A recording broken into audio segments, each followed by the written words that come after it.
is written concerning you must be fulfilled. Number one, understand the law of honor. This is a generation, an arrogant generation. The missing link between the outgoing generation and the current generation is honor. There is a blessing that only parental utterances provoke. It doesn't come from fasting. Fast from now till next year. It doesn't communicate or command it. It must come from parent. Listen, there are 4 groups of people you don't fight in your life. No matter how crazy you become, never. Because you attract a curse. Never in your life. You don't fight parents, spiritual or biological. Don't fight them. Your mother that gave birth to you suddenly found out that she's against your life. The highest you can do is to cut her off, not to fight her. I've seen children taking their parents to court. Have you seen that? It's a transgenerational curse. Choosing to honor parents is a personal, deliberate, intentional decision. You don't fight biological. You don't fight spiritual. In fact, that one is more terrible. Number 2, for parents, you don't fight children. You don't fight what? You don't fight children.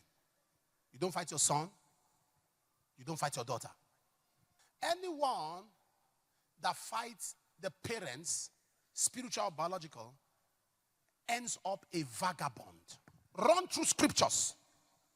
Anyone you have ever called father or mother, never open your mouth to attack them. You see, forget all this nonsense going on that people do everywhere.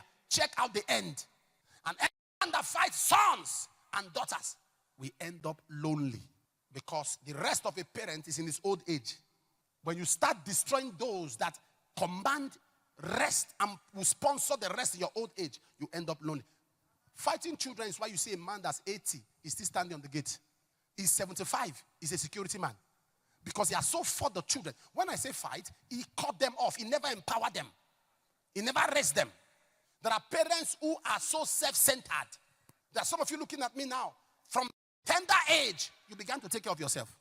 When parents don't empower children, then the children don't owe them any future help or favor. You cannot come and be clapping hands when your children are already great and you have no contribution to their greatness. Honor. Christ came. You must cultivate the law and the nature of honor. It's intentional. Nothing sponsors longevity like the law of honor. When we honor people, we extract what they carry. When we honor people, we attract what they command. You can never get in depth of a man's grace without honor. Even at departure, as they were separated, Elisha screamed, "My father! My father." Blessings don't flow from people on the same level. One has to be down. Without controversy, the less is blessed of the better. One of the biggest destroyer of honor is civilization. There are people that will say things now, and when you hear them speak, they speak with so much authority. Because of the mercy, the abundance of God's mercy that prevents instant judgment. So people do things and they get away with it. People can open their mouth and correct grandfathers. They can correct elders. It's no more criticism now. It's now insults. It's now abuses. People open their mouth and they say things about leadership. Say things even about government, our country. People, there is no more loyalty or patriotism.